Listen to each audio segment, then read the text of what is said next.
Chapter 291.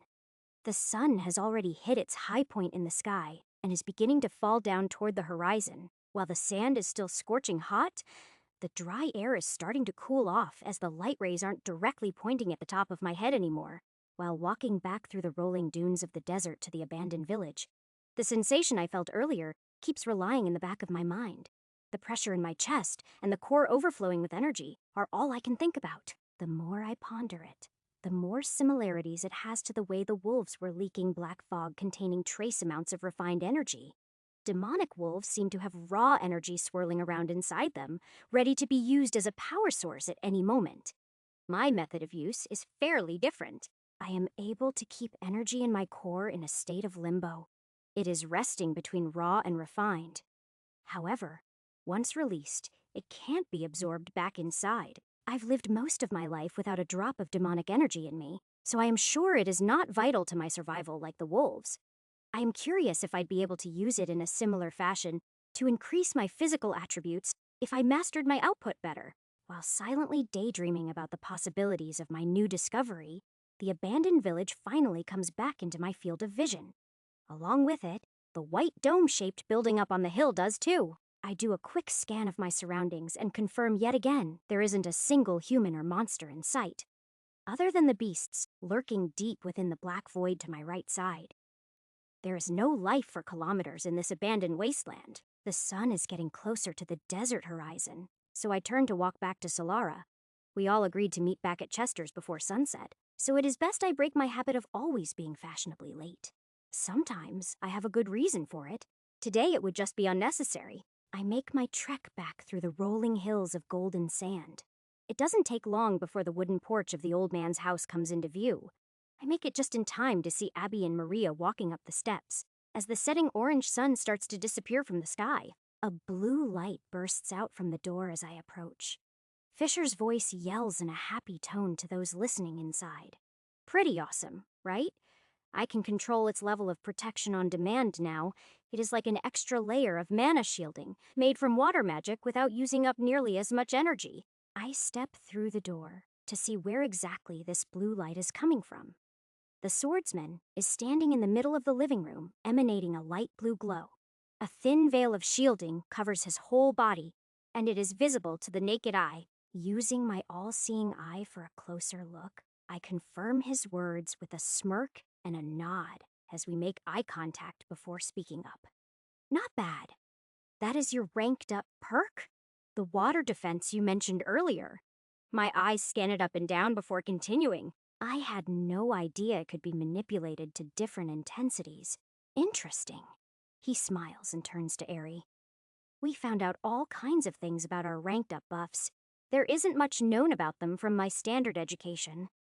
All I know is this is a high-tier perk. Sometimes people don't even get a buff at all. Often a hunter's skills just get upgraded. I think the fact that we're already maxed out at legendary grade means we got something extra. Show him yours. Eri nods and stands to his feet. Sure, I got some practice in too. Take a look. The archer begins to shine bright white. Meanwhile, I think about what the water mage said. I know for certain legendary is not the maximum skill rank.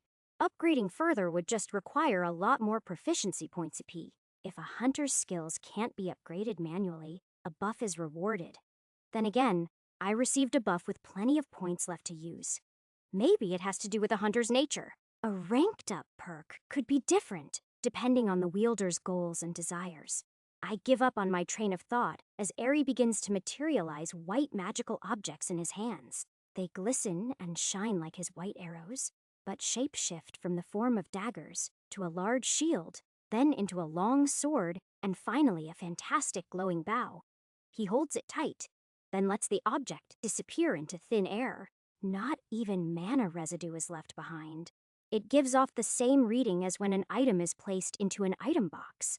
The energy is gone from this dimensional plane. He speaks. Whatever weapon or physical item I picture in my head can be created with the same essence as my spirit arrows. It uses very little mana and they're much stronger than normal magic items. Fisher crosses his arms. Very strong indeed. One of his conjured blades easily went toe-to-toe with my bonded water sword.